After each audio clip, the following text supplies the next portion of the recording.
In the shadow of relentless bombardment and mounting humanitarian catastrophe, Gaza stands at a historic crossroads. The territory's future is now being shaped not just by the devastation wrought since October 2023, but by the competing ambitions of powerful leaders far from its battered streets.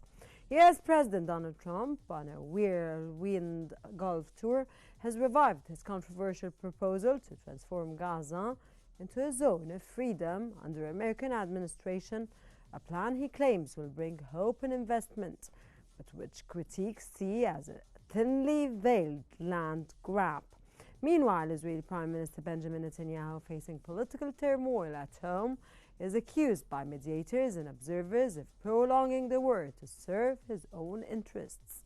As American priorities take center stage and Palestinian lives hang in the balance, can the diplomacy prevail, or will Gaza's agony be extended for political gain? Welcome to Think Tank.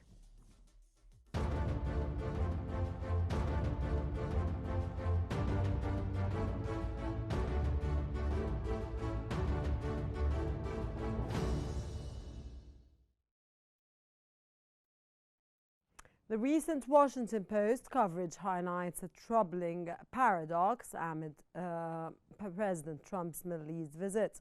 While his tour secured lucrative trade and defense deals with wealthy Gulf monarchies, the dire humanitarian crisis in Gaza remains overshadowed and unaddressed.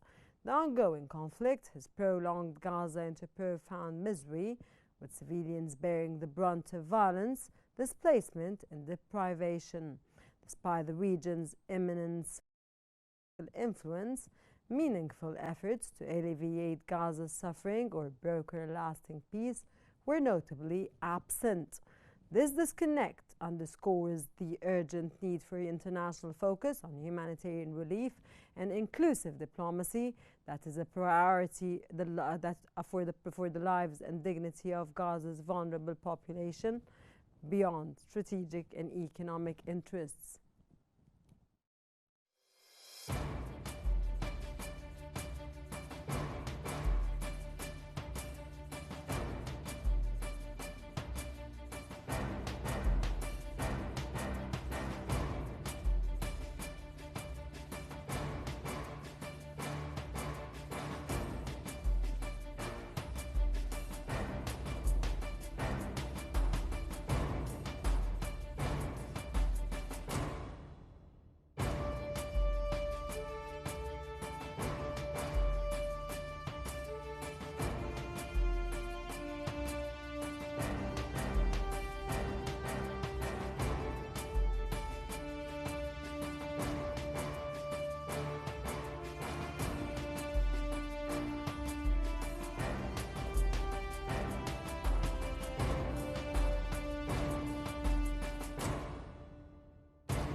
Tonight we're joined by Dr. Ashraf Singer, a world politics analyst from Riyadh, and Abdel Nasser Mekki, a political science professor from Ramallah. Of course, together they will discuss the implications of Trump's proposals, Netanyahu's strategy, and the prospects for Gaza's future, and of course their takeaways. Welcome to our dear guests, and we start off with Dr. Singer. How is Trump's Gaza plan being received in Washington's policy circles, sir? Yeah, currently President Trump said many times that Gaza currently under the center of complex geopolitical struggle. But that definition of struggle, so far I didn't see any executing plan from Trump or from the United States how to solve the problem of shortage of food, and people every day in Gaza still get killed by the Israelis till today, till now, every day. So the situation is still not very clear why President Trump and his administration till now failed to stop Israel from that level of aggression. You know, that really reflected a miserable situation where President of France, Macron, said many times, the last of his interviews, that situation in Gaza, it's really genocide, it's real genocide. And Trump's vision of Gaza, in terms of what he is really proposing, what he's really a plan to transform Gaza into a freedom zone.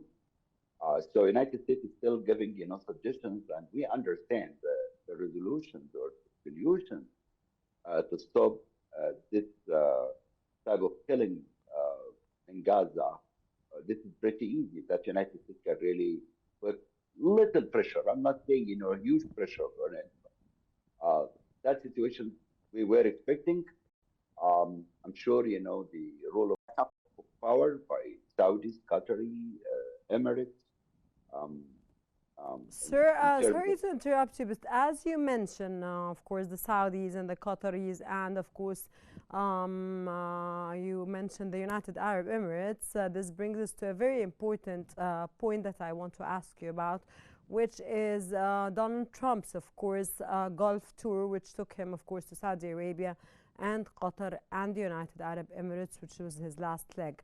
Did you see that the Gaza or crisis was on top of the agenda, or when it came to the Gaza crisis, it was on the sidelines of Trump's visit, and it was not the main issue, or it was very, it was not the target of his visit? Yeah, Trump intentionally didn't really mention Gaza in his business tour. Business He was tour, really, yes. yeah, he was focusing on his his business, or the United States business with the Gulf states. We understand the situation in the United States domestically is not really favor of Trump, according to the last surveys of poll in the United States. So Trump really needs to get some. Dr. Ashraf, are you with me? Okay, I'll move on to Dr. Professor Mickey, because I don't know why. I think a technical problem took place with Dr. Singer. Until he's back, Professor Mickey, how do you assess Trump's proposal to turn Gaza into a zone of freedom under U.S. administration? Look, about all the proposal from Trump from the beginning, when he said about that, he want to see all the people of Gaza to go out of Gaza. And also after the Arab Summit in Cairo, and there is the Egyptian proposal for, that reconciliation of Gaza, and also at the same time, they provide supporting to Gaza people when the people of Gaza will stay, not go out from Gaza as Trump. We was pleased to see that the Arab League and the Arab Summit in Cairo was focusing on this issue in order to support the Gaza people to stay, while also there is the Egyptian plan, that's for 5 years, and also to support the people of Gaza for the renovation, and also to provide the assistance to Gaza, like the aid, like the food, like or the drink, and also to maintain all the damage by the Israeli. But now, when Trump, before that, when the Arab agreed to support this, Trump didn't go ahead with this plan. But when he went to the Arab Gulf countries, he started to say, like, again, even there is problem between him, or some conflict between him and between Netanyahu, to solving some problems, especially for the Houthi and also the Iran, that's nuclear weapons. All these things, that happened. But Trump again, because he was in his visit, he also proposed this again, and he said that Gaza will be like, that good place. The people of Gaza should have, that supporting for the assistance, for the aids. But also at the same time, he said that it's up to them to go out of Gaza in order that he want to make it good for living in Gaza. So he again said about his proposal, and there is some plan that they will be remove 1 million of Gaza people to go to Libya in order that they will stay there. So I think this is not realistic. The people of Gaza refuse this. The Arab also refused this by the conference. So when he said like this again, I said that Trump is supporting Israeli in order that they want to remove all of the Gaza people. So there are no doubts Now, that America is supporting Israel. There's no doubt. And they're not taking Gaza serious at this point, the U.S. administration. yes, yes. Now, as you know, now even the Israeli expansion of their aggression against Gaza. Now there is one of the delegation in Qatar tonight. They will stay or they will leave. It's according to the negotiation.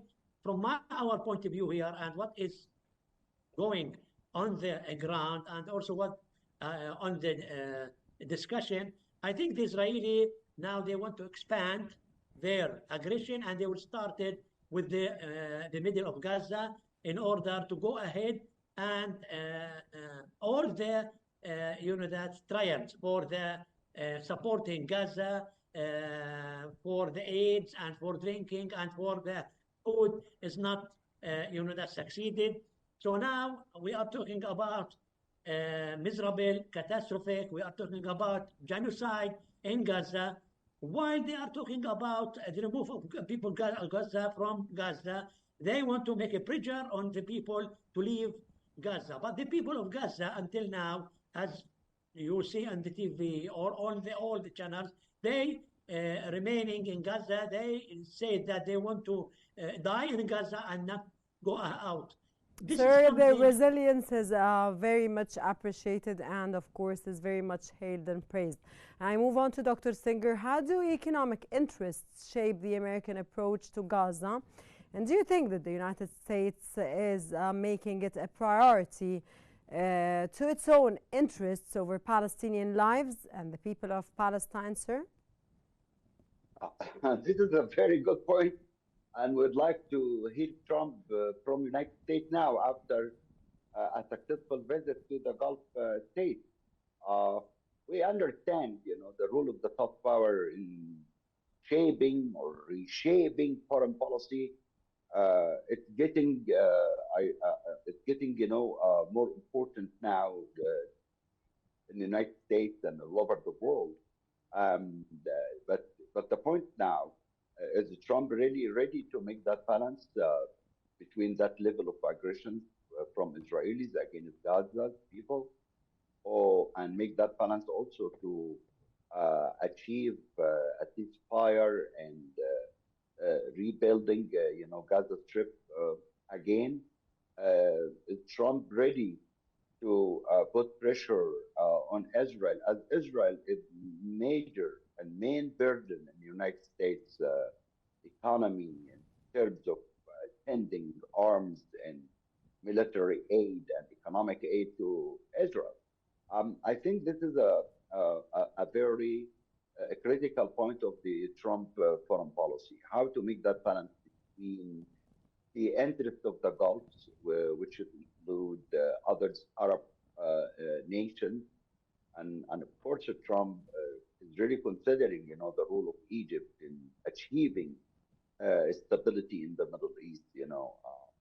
What really I can really conclude in that point, that Trump as a person is really under pressure of business deals, under that kind of wave of investment from the Gulf states, which I think reached to $2 trillion.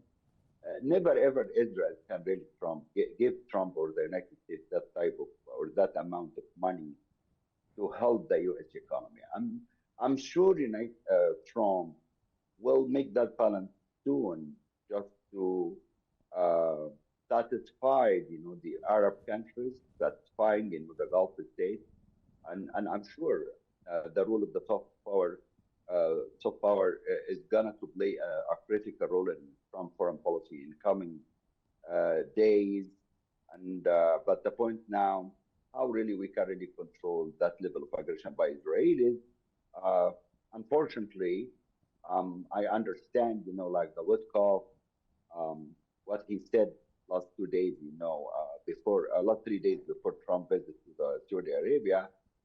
He said that the United States is still not uh, having that pressure to stop Israelis from, killing or that kind of military operation in Gaza. This is really sad. It's very sad matters that to hear that we call our United States is not really capable, to stop Israel, as we understand and as we understood long time ago, since the established state of Israel, that the United States is playing a major role in put pressure and on Israelis' decisions, in the side of peace or the side of war.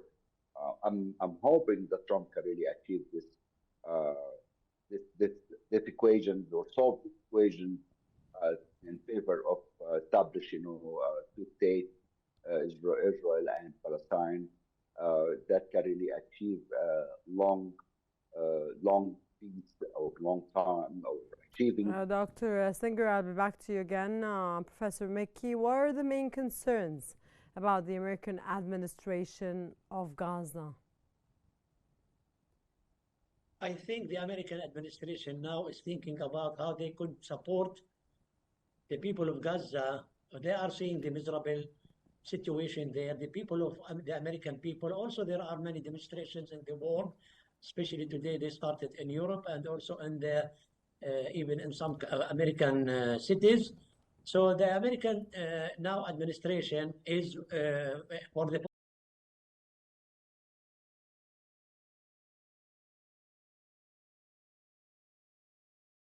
Trump administration with the Arab countries, especially for in the Middle East, how they could also at the same time to focusing on the reconciliation and also to solve the problem of the about the negotiation with Iran, and also at the same time they solve this problem with the Houthi in the Arab Sea and the Red Sea, and also now they are working in order to solve the problems, the war between Ukraine and Russia.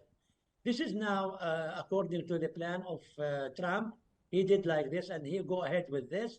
But now the main problems that have been left now is about to stop the Israeli aggression against Gaza. How they could reach to solution, especially now there is negotiation and discussions in Qatar with the existing of the Israeli, and also after now the resistance, Hamas resistance, they released the American Israeli, that's Alexander.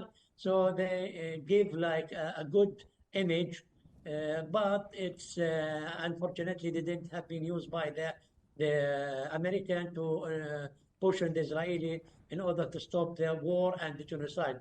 But even that, despite that, now the Israeli is increasing their aggression against Gaza. So the American now want to find a way in order to how they could persuade and convince Israel to stop. What is You say the the truth? Americans, sir, are trying to convince Israel to stop? Yes, I think the American now is in the discussion in Qatar, but at the same time they will try to push and also in Hamas in order to give up of their some demands, like to release much more than they have been in the Witkoff from the beginning. And I think this is the last chance today in Qatar. If they could succeed, they will stop the aggression. Otherwise, I think from tomorrow they will see the expansion of the Israeli military, that's against Gaza. And I think now they will increase their army to be like 6 groups, which will enter Gaza. So we will see thousands of people will be killed and injured because of this aggression is continue and not stop. Dr. Singer, why has Trump avoided direct engagement with Israel during his Gulf tour? Because of the Israel lobby in the Washington D.C. In terms of what the Israelis, really requesting, that Trump should really stop in Israel before to go to Saudi Arabia or Qatar or Emirates. The Israel lobby really made a kind of a huge pressure on Trump, to change his plan and stop in Israel before to move forward to his visit. But Trump really very, very smart, in terms of what. He was heading, the Gulf state to get that business tour and part of his success domestically. So basically, if Israel was part of his trip, this would mean that his tour or his trip to the Gulf state will not really be succeeded, and probably he got scared or not scared, probably afraid that the situation in Gaza will be in the top of the Arab agenda and that discussions in Gulf states. Probably this is one of them here. Second, this is one of the reasons. Second reason, his national security advisor was behind Trump back within talking with Benjamin Netanyahu. This is really, move Trump in a very serious situation when he knew about that communication. He didn't like that. He moved his national security advisor from his office or his position. So basically, Trump is still very unhappy with that kind of Netanyahu politics in DC or in his White House, in Trump White House. This is actually was a major problem between Trump and Netanyahu. Third, Trump, and his team, they understood, the pressure of the Israel lobby from decisions. But in long term, if really the Americans really move behind the glass of the Israelis in terms of their laying out their plans, probably they figure out that the United States will lose its position in the Middle East, and this is because of the Israel aggressions to war in Gaza, or Israel just opened like 7 front fighting in different states in Arab world. I think this is not right policy to bring United States to fight in Yemen in behalf of Israel, to fight Iran on behalf of Israel, to resolve Israel problem in Gaza and based on the Americans, like they really put their footstep,